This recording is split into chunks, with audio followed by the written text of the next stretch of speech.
Graça e paz, boa noite. Hoje estaremos falando sobre a reforma protestante. Pai, abençoa na exposição da Tua Palavra, que vidas venham ser fortalecidas, transformadas, alcançadas para a honra e glória do Teu nome. Nós oramos no nome de Jesus. Amém. A graça e paz. Hoje é dia 31 de outubro e nós estamos então, hoje comemora-se o dia da reforma protestante. Nós, pilares da edificação, temos o compromisso com a verdade, o compromisso com o evangelho, com as escrituras, né?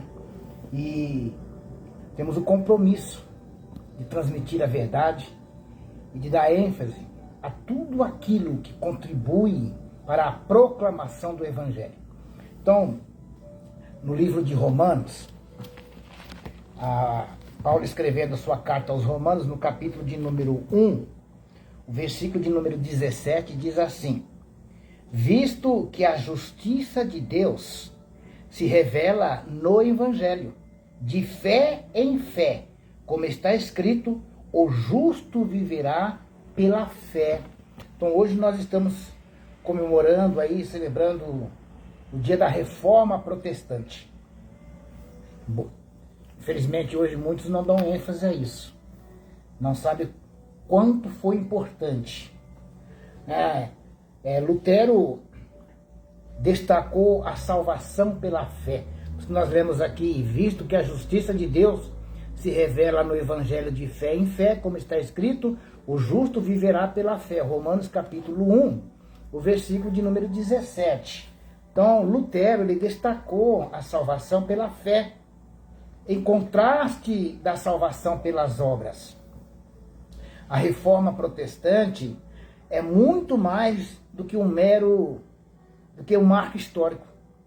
A reforma protestante, ela tem um valor, um significado muito mais importante do que simplesmente um marco histórico. A reforma foi um chamado de volta à essência do evangelho. Em 31 de outubro de 1517, então, ou seja, há 508 anos atrás, no ano de 1517, no dia 31 de outubro, Martinho Lutero, ele afixou as suas 95 teses na porta da igreja do castelo de Wittenberg. Lutero e os seus reformadores não desejavam dividir o cristianismo, mas provocar uma reflexão. Lutero questionava as práticas cometidas pela Igreja Católica Romana na época, principalmente a venda das indulgências, né? O que eram as indulgências? Era um documento que permitia o perdão dos pecados mediante apagamento. Então a Igreja Católica Romana, na época ali de Martinho Lutero, dos reformadores, eles vendiam para as pessoas um documento que chamava-se indulgência. Aquilo dava à pessoa que comprasse um direito de perdão, né? E Martinho Lutero, já antes houve alguns reformadores indignados com isso, com essas heresias praticadas pela Igreja Católica Romana da época. Então, ele faz as suas 95 teses e sobre isso vem a reforma protestante, né? A redescoberta do Evangelho da Graça foi o coração da reforma, né? Lá no livro de Éfeso, capítulo 2, o versículo de 8 e 9 diz assim.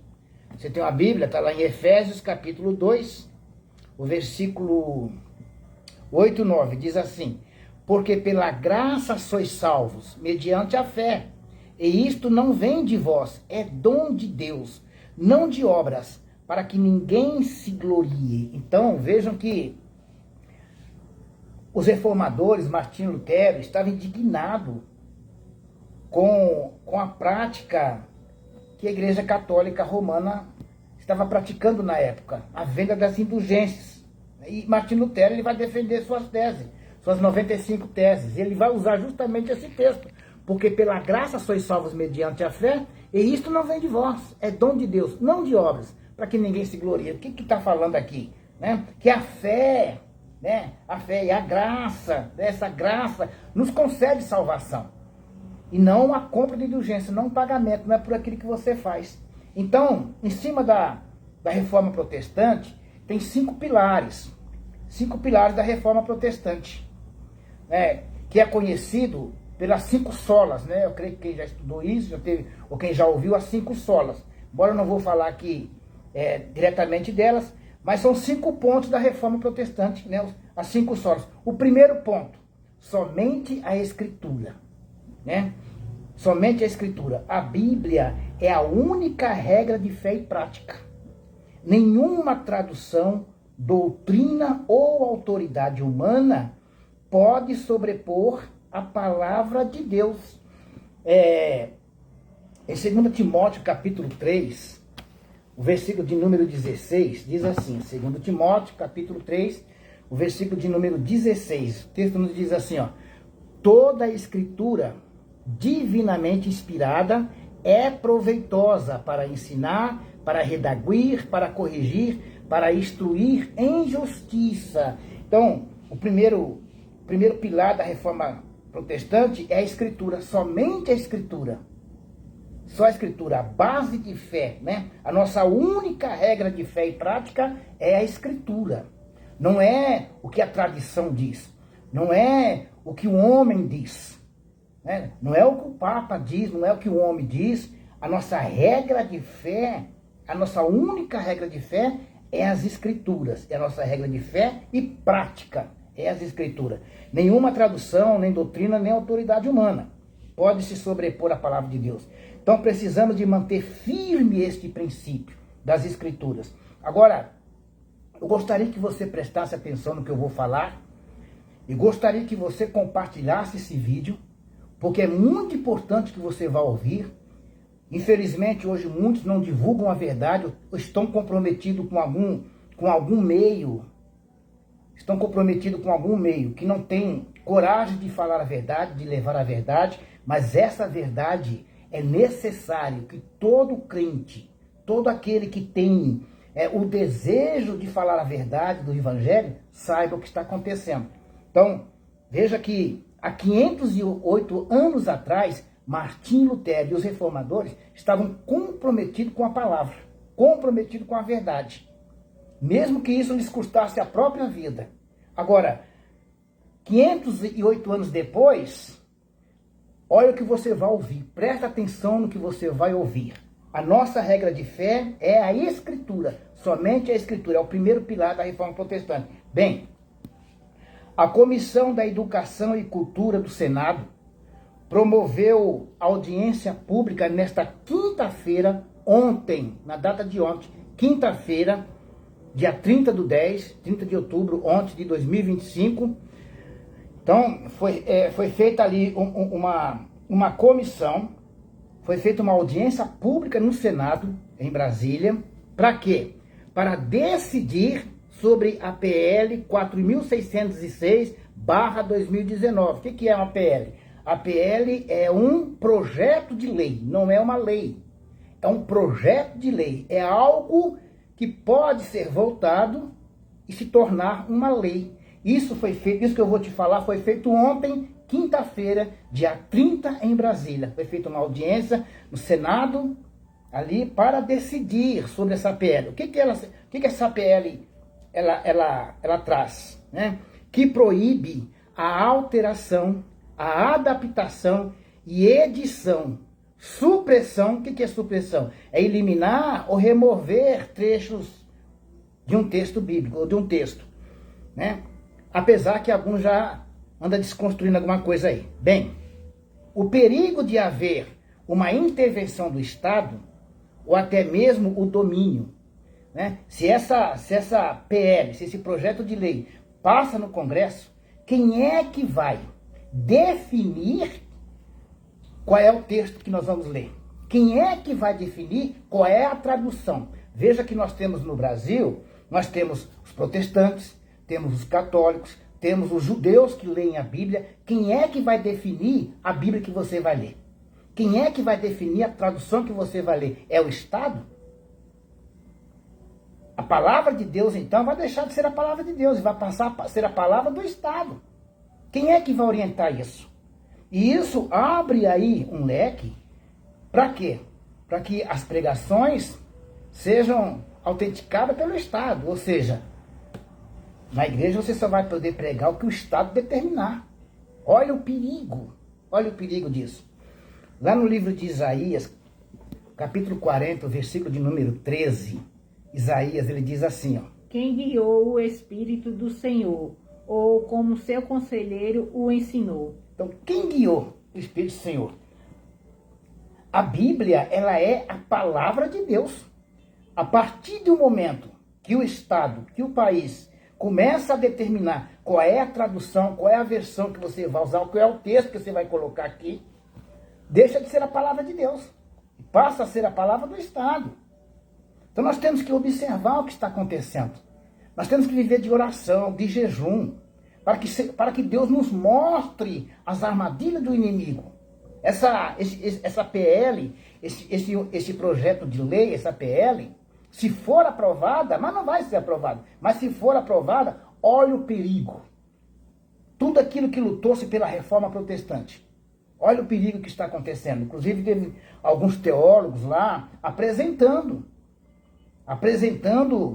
categoricamente que isso não pode acontecer. Não é? Bom, por isso nós precisamos de orar. Então, o primeiro ponto da reforma protestante é que é somente a Escritura. A nossa regra de fé e prática é a Escritura. E segundo, o ponto da reforma é somente a fé. A salvação vem pela fé em Jesus Cristo e não pelas obras. Crer é o caminho para ser justificado diante de Deus, conforme lemos lá em Romanos capítulo 5, versículo 1, porque o justo viverá pela fé. Né? O terceiro ponto da reforma protestante é somente a graça. Tudo pela graça de Deus e não por mérito humano. A salvação é presente divino e não uma conquista pessoal. Né? Nós somos salvos pela graça. É pela graça. Então, tudo é pela graça de Deus e não por mérito humano. A salvação é um presente divino e não uma conquista pessoal.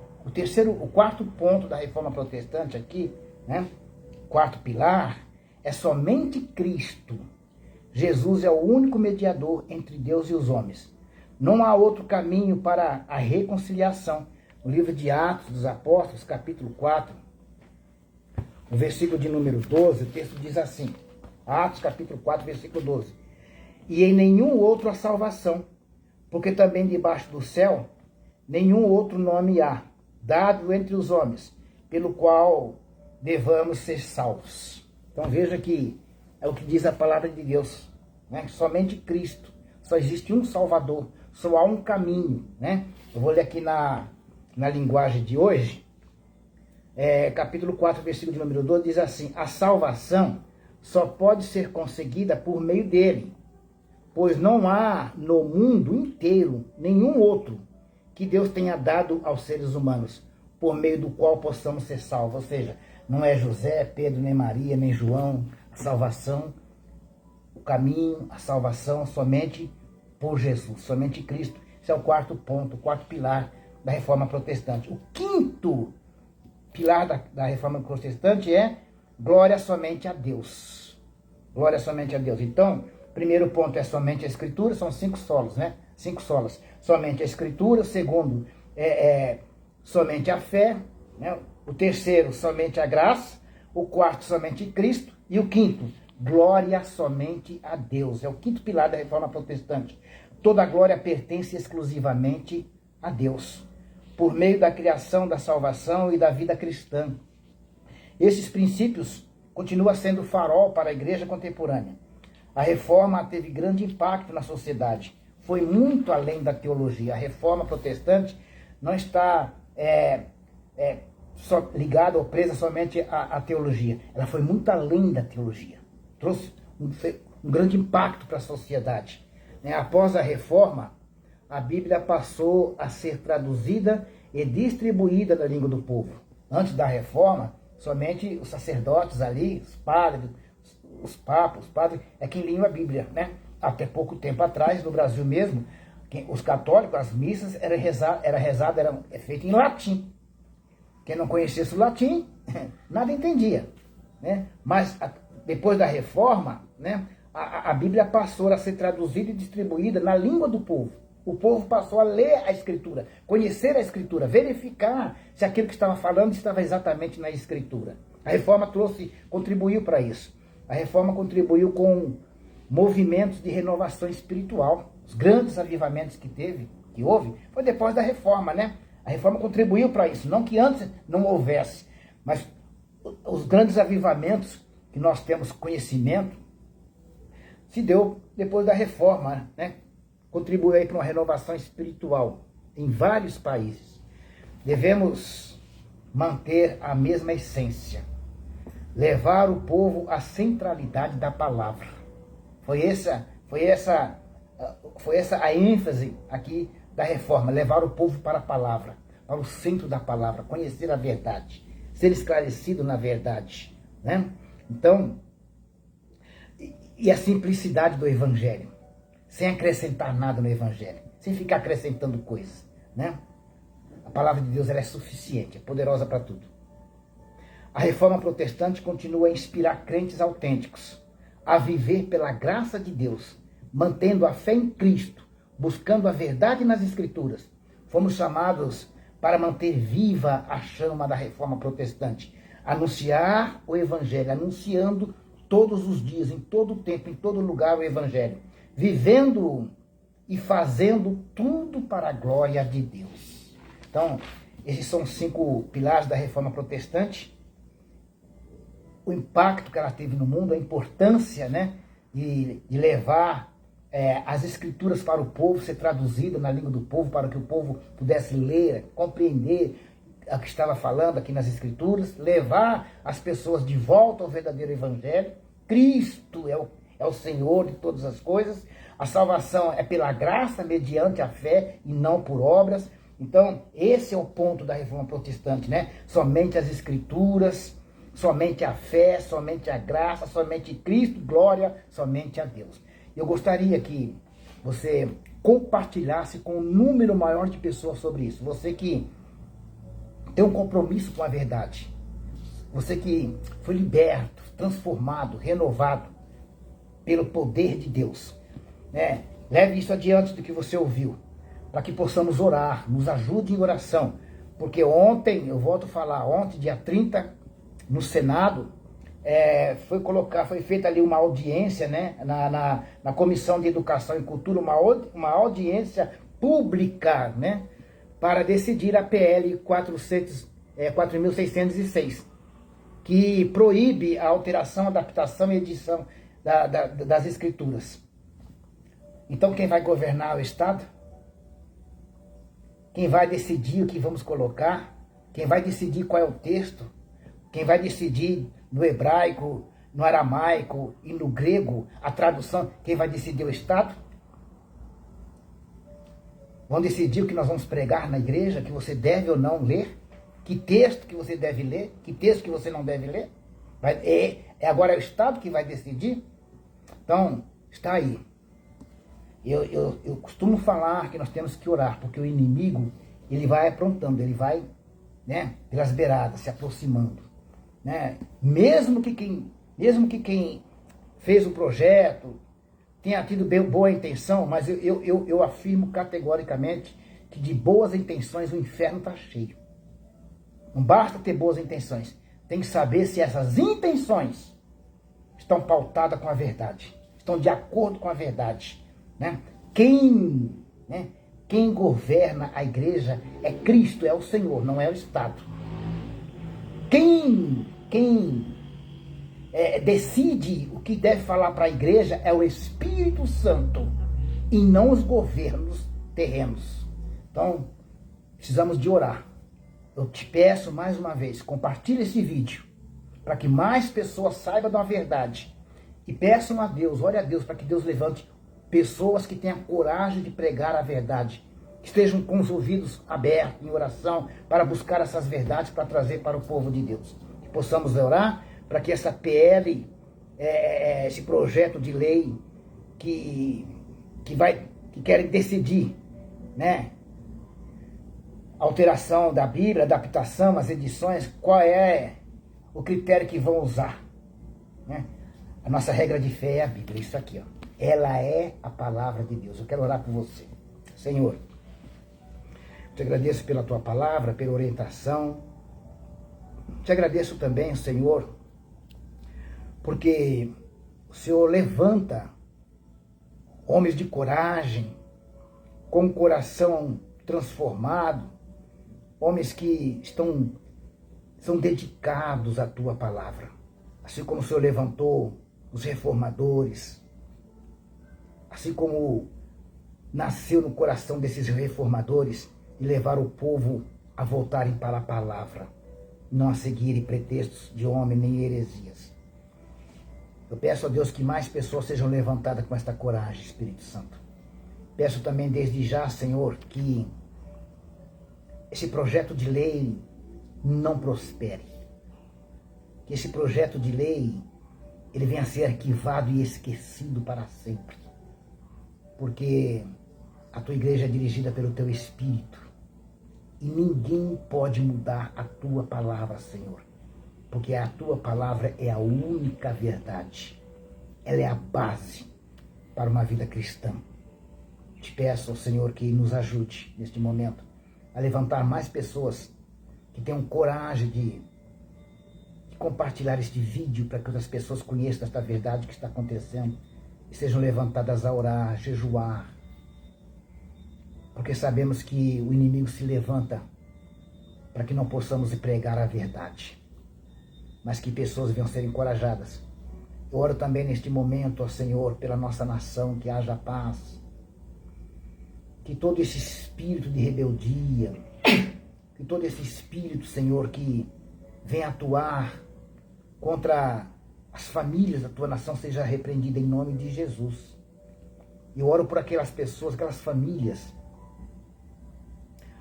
ali do Rio de Janeiro que estão em luto pelos seus esposos que estavam ali defendendo a família de bem. Aqueles homens que morreram ali, soldados defendendo o Senhor, defendendo pessoas de bem, que hoje estão em luto. Eu oro por eles. Eu oro porque eles estavam ali cumprindo, Senhor, o trabalho deles. E que seja repreendido todo espírito de roubo, de prostituição, de idolatria. Todo espírito, Senhor, que oprime os pobres, os necessitados, e que haja justiça, a justiça do Senhor sobre a nossa nação. Te peço, ó Deus, em nome de Jesus, coloca tuas mãos de poder sobre o Brasil, que haja paz. E eu te peço mais uma vez, Senhor, que levante homens e mulheres fiéis à tua palavra para orar, para que esta PL não venha ser aprovada de maneira nenhuma. E eu creio que não será para a glória, honra e louvor do teu nome. Te agradeço, ó Deus, em nome de Jesus. Deus te abençoe.